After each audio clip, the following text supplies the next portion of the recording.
Chers élus de Dieu, nous avons l'honneur de venir partager avec vous ces informations. Et le thème de notre partage, c'est preuve biblique, preuve tangible, preuve irréfutable, incontestable qu'Israël de la Bible est bel et bien l'Afrique subsaharienne, même avec l'Amérique du Sud. Parce que l'Amérique du Sud avec l'Afrique subsaharienne, c'est une seule terre. C'est une seule terre et ça appartient au fils de Jacob. Et nous sommes là pour partager avec vous autre chose. Et c'est une prophétie qui a été annoncée. C'est une prophétie du prophète Isaïe qui confirme beaucoup de choses. Et nous sommes là aujourd'hui pour partager avec vous, pour vous présenter. Toujours en rappel, pour ceux qui peut-être pour la première fois tomberont sur l'une de ces informations ou des preuves que nous partageons avec vous, que nous ne cessons de partager avec vous, qu'Israël est bel et bien l'Afrique subsaharienne avec l'Amérique du Sud. Les Juifs sont des Noirs à 100%. Et il y a... Je viens de découvrir quelque chose là qui me fait rire. Qui me fait rire. Peut-être ça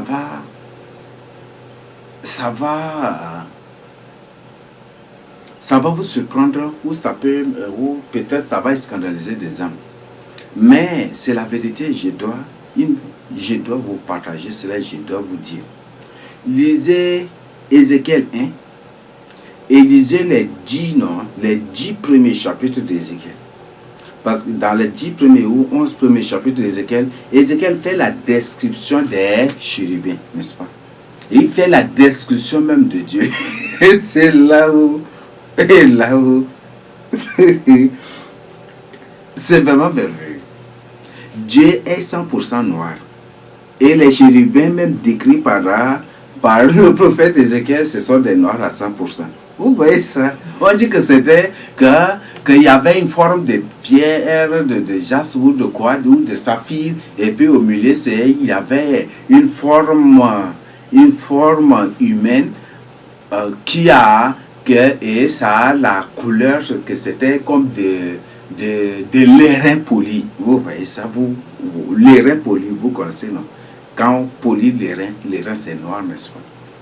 Et Dieu même là a présenté sa gloire, s'est présenté à Ézéchiel de manière visible comme ça, que lui il est comme l'airain poli, un noir qui brille. C'est que Dieu. Et les chérubins présentés dans la Bible, ce sont des noirs à 100%. Quoi. Vous voyez ça? Les Juifs sont des noirs, 100%. Le Seigneur Jésus-Christ c'est un noir. Le Seigneur Jésus-Christ c'est un noir. Les Juifs sont des noirs. Marie, c'est une femme, c'est une noire. Marie, c'est une noire. Et vous, là, bon, le catholicisme, c'est la capitale même du royaume physique de Satan sur la terre. Marie, c'est une femme noire. Vous adorez une femme blanche. Et qu'est-ce que vous êtes en train d'adorer? C'est la question à vous poser. Marie, c'est une femme noire. Et vous adorez une femme blanche. Une blanche, c'est qui? Qui est celle-là que vous vénérez? Et Dieu, pourtant, dans sa parole, dit qu'il ne partage sa gloire avec personne. Dieu, dans sa parole, a clairement dit que qu'il ne partage point sa gloire avec personne. Et que c'est au Seigneur Jésus que le Seigneur a clairement dit, si vous demandez quelque chose à moi, non, il n'a pas dit si vous demandez quelque chose au nom de Marie. Il n'a pas dit que si vous suppliez Marie, que lui, il va vous exaucer. Il dit, lisez Jean 14, Jean 15, même Jean 16, Jean 17, lisez, vous allez trouver. Jean 14, Jean 15, Jean 16, Jean 17, lisez, vous-même vous allez. Si vous demandez quelque chose à moi, non, Jésus-Christ, je le ferai, je vous l'accorderai. Vous voyez ça? Il n'a pas dit, si vous demandez quelque chose au nom de Marie, qu'il va vous accorder. Le thème n'est pas Marie. Je voudrais vous présenter cela comme preuve, mais comme j'ai déjà partagé autant avec vous, c'est déjà vraiment l'essentiel. Marie, pour vous donner comme information, Marie, c'est une femme sar. Les sars, ce sont des juifs de la famille royale. Et la famille royale en Israël, la famille royale en Israël, on les appelle des sars. Peuple royal, famille royale. Donc, ce sont les sars. Donc, Marie, c'est une femme sar à 100%. Et les sars, ce sont des noirs. Les sars à 100% sont des noirs. Il n'y a pas une femme sar blanche ou jaune ou peut-être rouge ou verte ou quoi. Non, il n'y a pas. Les sars sont des noirs à 100%. Les juifs sont des noirs à 100%. Le Seigneur Jésus-Christ, c'est un noir à 100%. Le Seigneur Jésus-Christ, c'est un sar à 100%. Comme sa maman. Comme, veuillez m'excuser, Marie, c'est une femme, c'est une sar. Lui aussi, c'est un sar de la famille royale. Donc, c'est ce que je tiens à vous donner comme information. Marie, c'est une sar, c'est une femme sar. Comme on dit en français, on l'appelle les charnos. Et en russe, ce sont les tsars, ceux-là qui ont créé la fédération de la Russie et puis qui ont créé presque même bâti l'Europe. Ils ont tout, mais par la suite, à travers le communisme, ils ont été renversés des trucs. Donc, ce sont des tsars. Donc, c'est une femme tsar. Et les tsars là, ici, c'est ici au sud du Tchad. Le sud du Tchad, précisément, le moins chéri géographique, c'est ça le coin des tsars. C'est ça le coin des tsars. Donc, c'est ça le coin des tsars. Et descendez précisément à Sar, et vous avez. Mais comme à Sar, il y a beaucoup de peuples. Mais demandez Sar seulement, vous avez. Il y a les Sar, Sar Madinka, il y a les Sarakaba, il y a les Sarangam, il y a les Mbaï Sar, ils sont là en nombre. Donc je ne suis pas là pour vous mentir. Et ce que je tiens à vous informer, la langue Sar aussi, c'est en majorité, je crois que c'est une langue complètement déracinée de l'hébreu, mais il y a beaucoup de mots hébreux, beaucoup de choses hébreues. Et c'est vraiment la langue Sar là. C'est une langue hébreu aussi. Au même titre que l'arabe local. L'arabe local, avec la langue Sar, beaucoup, il y a concordance, mais en Sar, la langue Sar, c'est comme les mots Sar qui sont plus riches que les mots utilisés dans l'arabe local. Peut-être c'est à cause de ça que beaucoup ne veulent pas l'arabe local. Ça va être ça. Mais l'arabe local, ce n'est pas l'arabe, mais c'est plutôt la langue bantou, mais qui a subi de modifications, et de même que la langue Sar aussi. Avec les Ngamon, les Mbaï, les Ngambaï, tout, c'est ça. Même les Sarakaba. La langue dans laquelle tu vas trouver vraiment des choses, c'est la langue d'Aï. Oh, prenez seulement celle-là. J'ai dit que la langue d'Aï, c'est la langue bantou, 100%, même je sais. C'est la langue hébreu, 100%, je ne sais pas. Mais c'est la langue d'Aï qui est trop riche. Et je vous invite vraiment à mener des recherches, à faire des recherches, ça va beaucoup vous aider. Parce que moi, je prends les mots bibliques, je prends les mots pour et c'est moi-même, je mène des recherches et j'ai trouvé vraiment beaucoup de choses. Ce ne sont pas des inventions, mais c'est vérifiable, c'est la vérité vérifiable que je partage avec vous. Vous pouvez vous-même vérifier pour confirmer, vous allez affirmer largement encore ou vachement encore. Donc, les Juifs sont des Noirs à 100%. Marie, c'est une femme Sar. Le Seigneur Jésus-Christ, c'est un Sar. Je ne suis pas là. Le but de cela, ce n'est pas pour que peut-être si vous voyez un Sar, vous courez, vous tombez devant lui pour l'adorer. Non. Les Sars sont, la plupart, beaucoup sont terriblement corrompus. Sont terriblement corrompus. Les preuves, il y a beaucoup. Les Sars ont remplacé le nom de Dieu par le nom de Baal. Au lieu de dire Dieu, Nuba, ou de dire Yeshua, de dire, au lieu d'invoquer le vrai Dieu, ils ont remplacé le nom de Dieu par Allah. Allah, c'est le nom de Baal. C'est le nom de Baal, là, qu'en arabe, c'est Allah.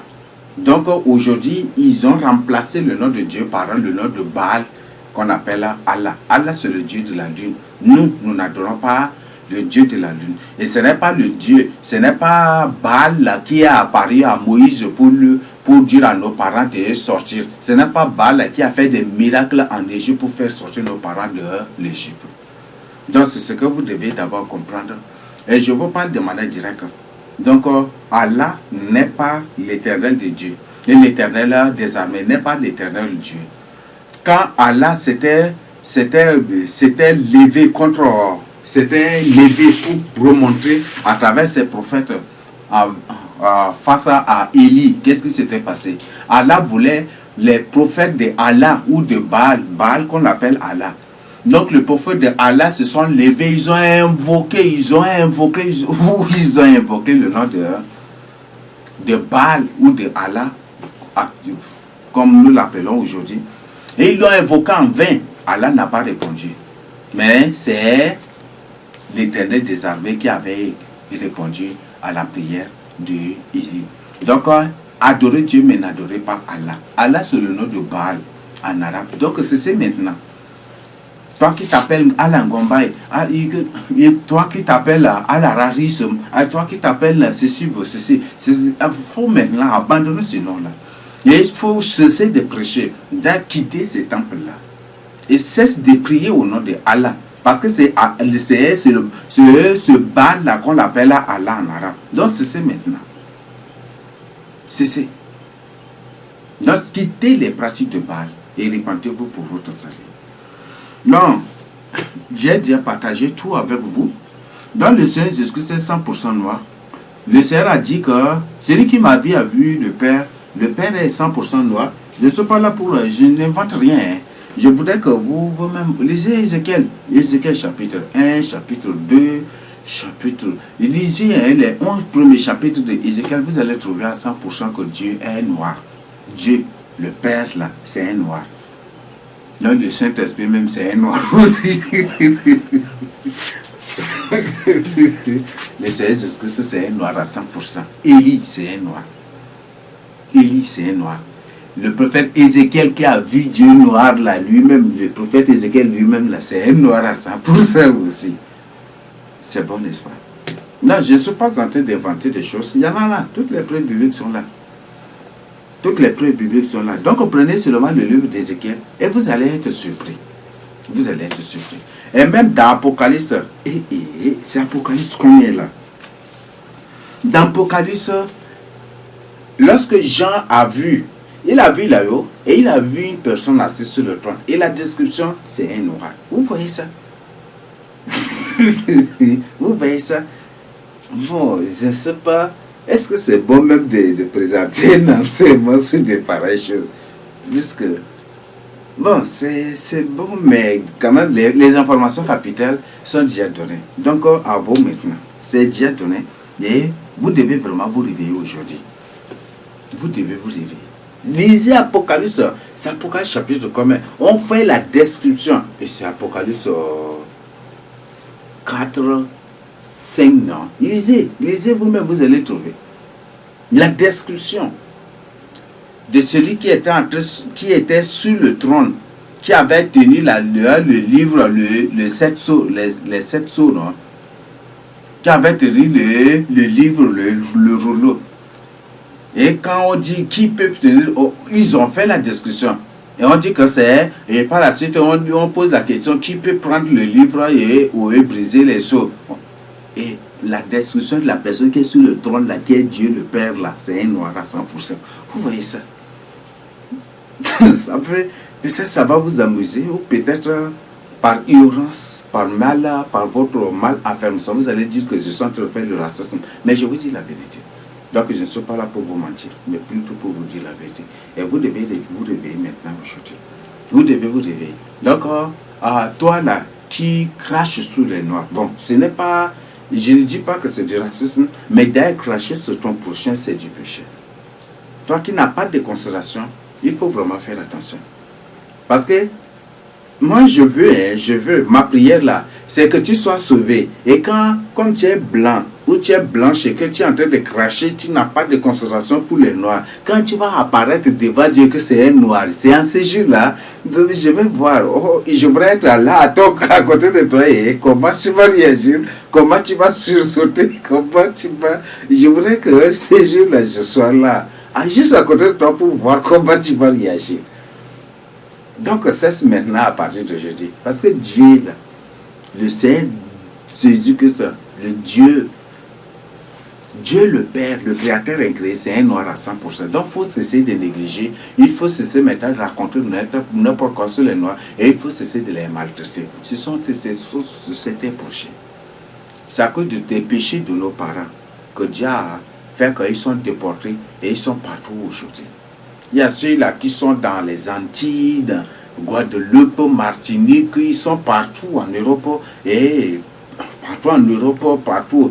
En Russie, ça c'est encore leur base en Chine. Ils sont là en Asie, partout, les différents coins, les satellites de la Chine, ils sont là aux États-Unis, partout. Ils sont tous, ce sont des noms. Ils sont partout. Et c'est eux-mêmes qui ont créé ces nations-là. Mais comme ce n'est pas vraiment le compte, je voudrais bien sûr dire que c'est eux qui vont faire cela. Mais ils vont faire retourner ces gens-là contre eux. Bon, il y a beaucoup de choses, mais au fur et à mesure, je partagerai avec vous. Donc, il faut que tu saches cela. Parce que tu risques, tu vas être surpris dès qu'après ta mort ou à l'enlèvement, quand l'ange, tu as enlevé, puis tu apparais devant le Seigneur, c'est noir, tu vas faire comment? Tu vas retomber sur la terre, tu vas faire... tu vas faire quoi? Et en ce jour, tu vas croire que les jours sont de noir. Qu'est-ce que tu vas... Quelle serait ta réaction et comment tu vas faire? Et comment tu vas t'y prendre? Peut-être seulement que l'esprit ne s'évanouit pas, mais si l'esprit s'évanouit peut-être en apparaissant devant Dieu, tu vas c'est noir, tu vas t'évanouir sur le champ. Mais comme mais je voudrais vraiment que tu ouvres les yeux et que tu saches que tu sais cela. Les jours sont des noirs. Essaie de les négliger. Et cesse vraiment. Ne crois pas que ceux qui sont dans ces fameux États d'Israël là, qu'on vous présente, qu'on vous les présente tous les jours à la télé avec des... Ne dites pas que ce sont des Juifs. Ce ne sont pas des Juifs. Les vrais Juifs sont des Noirs. Il n'y a que 30% seulement des Juifs qui sont là, mais on ne va jamais du tout vous les présenter à la télé. Et si on vous présente quelques-uns à la télé, c'est pour seulement dénigrer l'image des Noirs. Et c'est pour ternir seulement l'image des Noirs. C'est pour exciter seulement le monde entier à la haine contre la race noire. Et alors que le Seigneur Jésus-Christ et Dieu lui-même sont des Noirs à 100%. Ce sont des Noirs qui ont créé des Noirs à leur image et à leur ressemblance. C'est ce que je tiens à partager avec vous. Je n'ai pas dit que parce que tu es blanc, donc tu ne seras pas sauvé. Je n'ai pas du tout dit cela. Et je n'ai pas dit que parce que tu es métis, que tu ne seras pas sauvé. Je n'ai pas du tout cela. Saisis l'occasion. Si tu es fils de Jacob, 100% noir, et que tu as encore, et que aujourd'hui tu suis ces enseignements, saisis le Seigneur Jésus-Christ à deux mains. Parce que si tu refuses et que tu rates l'enlèvement, et pire encore, si tu rates la grande tribulation, ce qui t'attendra après, c'est la mort. Et là, c'est ce que je tiens à partager avec vous. Parce que c'est la race pure que le Seigneur va laisser pour le millénium. Donc, c'est une information aussi. Nous allons maintenant aborder notre étude. Ça va, c'est vraiment époustouflant. C'est vraiment merveilleux. Et nous sommes là pour voir, pour partager avec vous, tel que le Seigneur a exposé. Quand j'avais découvert cela, je riais tout seul. Et je vais partager avec vous.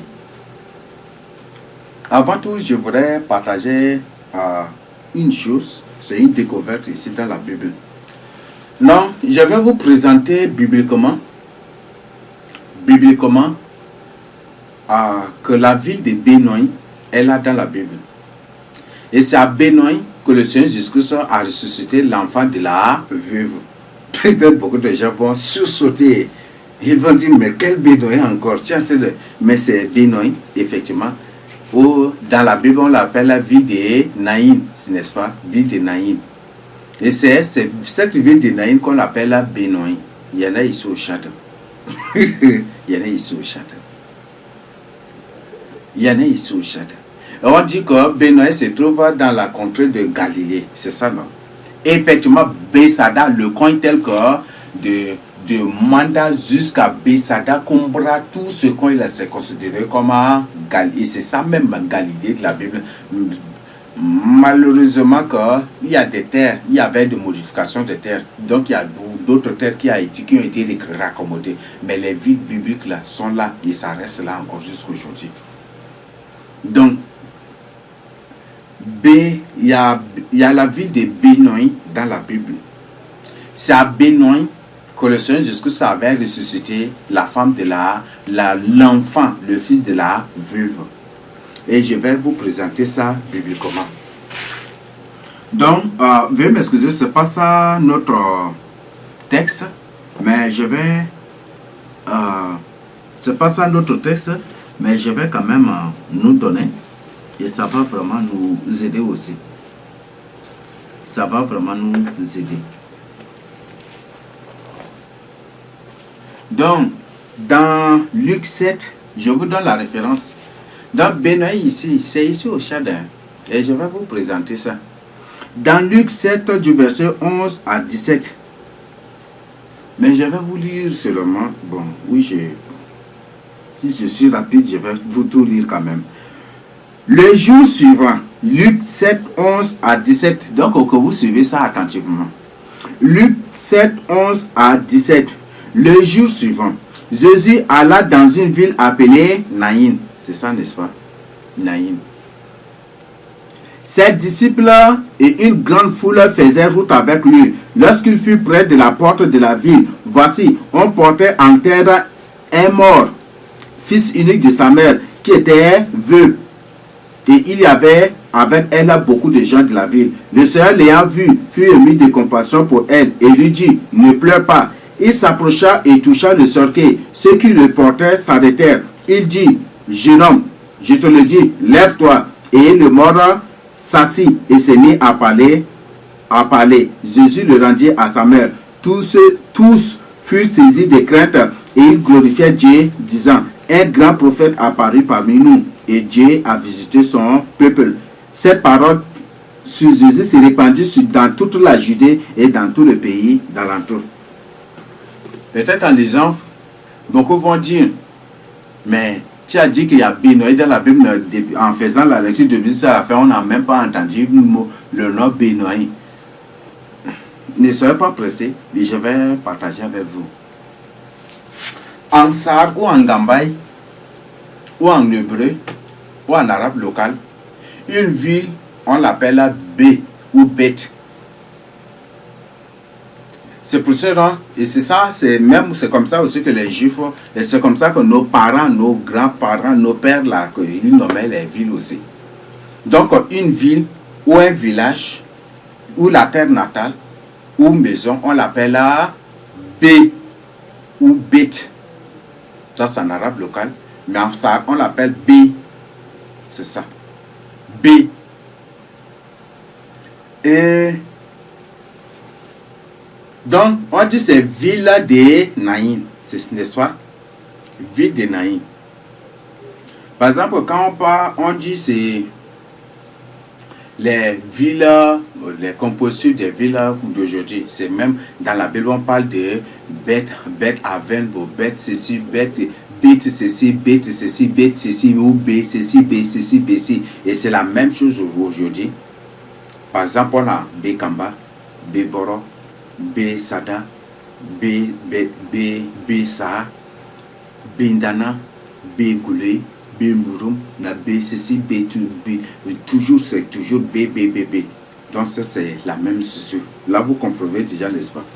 Et là ça te fait, toi-même tu commences par confirmer déjà que les Sahars sont vraiment des Juifs et les Sahars ou tout le moins Chari, c'est tout le Tchad. Parce que tout le Tchad, là je le dis bibliquement.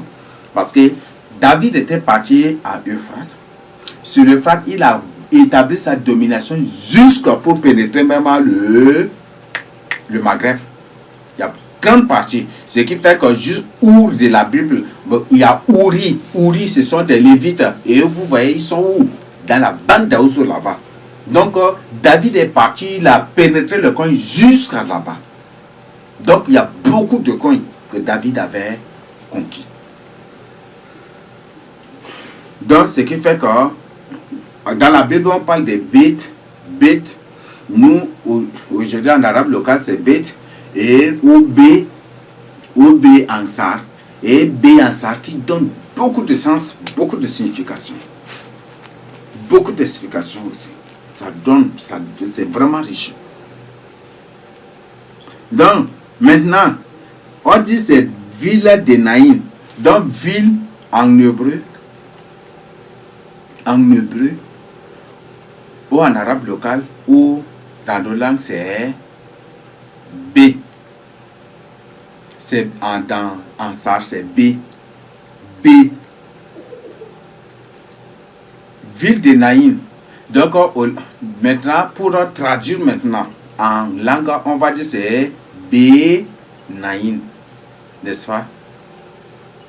Or, Naïm, en sar, en d'autres langues, on dit c'est Noïm.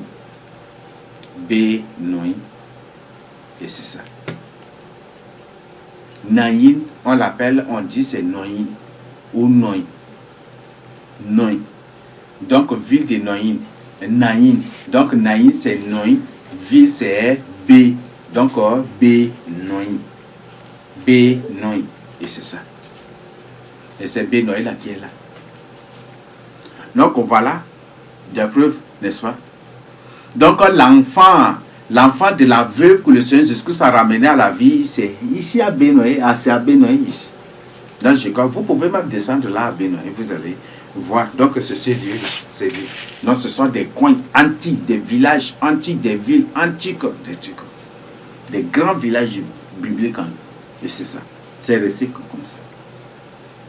Donc, je ne suis pas là pour vous mentir. Vous-même, vous pouvez vérifier et vous allez confirmer. Maintenant, on va découvrir autre chose. Et c'est ça l'objet de notre partage. Et ça va vraiment surprendre beaucoup. Je vais faire cette lecture. Et vous-même, je vais vous poser la question. Après, nous allons lire à Ésaïe 9, le verset 7, pour d'abord voir le contexte. Le Seigneur envoie une parole à Jacob, elle tomba sur Israël. C'est ça, n'est-ce pas? Donc, le Seigneur envoie une parole à Jacob. C'est Jacob qu'on l'appelle Israël. Donc, il y a beaucoup de gens aujourd'hui, bon, c'est des gens comme la plupart, ce sont des démons et c'est ça leur mission. Quand tu parles, tu dis que non, les Hébreux, des trucs là, ils disent non, que le message est destiné aux Hébreux. Quand tu dis c'est juif, non, que le message est destiné aux juifs, mais pas aux 10 fils de Jacob là qui se sont détachés de Juda. Il y a des gens qui vont dire comme ça. Mais je voudrais contextualiser ça pour que nous comprenions. Donc, le message s'est adressé à Jacob. La suite dit Israël. Donc, il s'agit d'Israël, des 12 fils de Jacob. Et j'ai déjà partagé avec vous que toute l'Afrique subsaharienne est bel et bien Israël de la Bible. C'est ça, non? Et de même que l'Amérique du Sud. Israël, toute l'Afrique subsaharienne avec l'Amérique du Sud, c'est ça, Israël de la Bible. Et c'est biblique. Et nous allons continuer. Donc, j'ai lu le verset 7 pour que vous compreniez. Si tu as ta Bible, je veux que tu ouvres quand même ta Bible pour méditer. Il ne faut pas que tu me suives, il faut que toi-même tu lises aussi au fur et à mesure, ça va beaucoup t'aider. Le Seigneur envoie une parole à Jacob, ça c'est le verset 7. Donc la parole appartient, et c'est à Jacob. Et comme au temps d'Ésaïe, Jacob n'est plus là, il s'agit des 12 fils, il s'agit des fils de Jacob. Donc c'est la fédération d'Israël ou tous les fils de Jacob. Donc ce message est adressé à tous les fils de Jacob. Elle tombe sur Israël, donc ça concerne tous. Maintenant, on va venir On va avancer au verset 12. On va quitter de là directement pour tomber au verset 12 à 13. Donc, peut-être je voudrais que tu lises, tu finisses avant moi. Et quand je vais lire aussi, peut-être en écoutant directement, tu vas comprendre des choses. Ou peut-être en écoutant seulement la lecture que je vais faire après, toi, tu vas comprendre. Donc, du verset 12 à 13. Le verset 12 à 13. Quand tu as lu, qu'est-ce que tu as compris? Qu'est-ce que tu as compris? Verset 12 à 13. Quand tu as lu, qu'est-ce que tu as compris? Peut-être tu vas dire, non, je n'ai rien compris. Ou tu vas, ou peut-être, mais il y a quelque chose là. Un message. Et c'est vraiment capital. Et c'est vraiment impératif pour toi de prendre ce message-là au sérieux et de partager justement avec les autres. Ne sois pas égoïste. À la fin de toi, si tu es un enfant de Dieu que tu es égoïste, le Seigneur finira par être égoïste à ton égard. Donc ne sois pas égoïste. Ces choses que tu découvres, partage avec les autres en urgence. Recommande ces vidéos, partage ces vidéos, ces informations en urgence avec les autres. Toutes ces informations, je partage avec vous. Tu peux recommander la chaîne, tu peux envoyer les liens de la vidéo, tu peux demander aux gens de suivre. Tu peux même apprendre, si tu télécharges la vidéo, que c'est comme toi-même, tu peux publier aussi dans ta chaîne sans problème. Sans problème. Sans y modifier, parce qu'il y a des gens qui sont des spécialistes en modification, mais tu peux modifier. Tu peux même transformer, comme c'est en français, et que le monde beaucoup plus c'est anglophone, tu peux même traduire ça aussi en anglais et partager en urgence avec les autres. S'il y a une application ou un truc, tu peux même faire un truc comment pour que ça sorte en version anglaise pour partager avec les autres. Et c'est ce que c'est gratuit. Tu as déjà mon autorisation. Mais surtout, pas de désordre, pas de scandale, pas de modification de quoi, ça, il n'y a pas. Partage le message en tant que tel avec les autres. Le verset 12 à 13. Maintenant, je dis, tu as déjà fait la lecture. Mais bon, maintenant, je vais commencer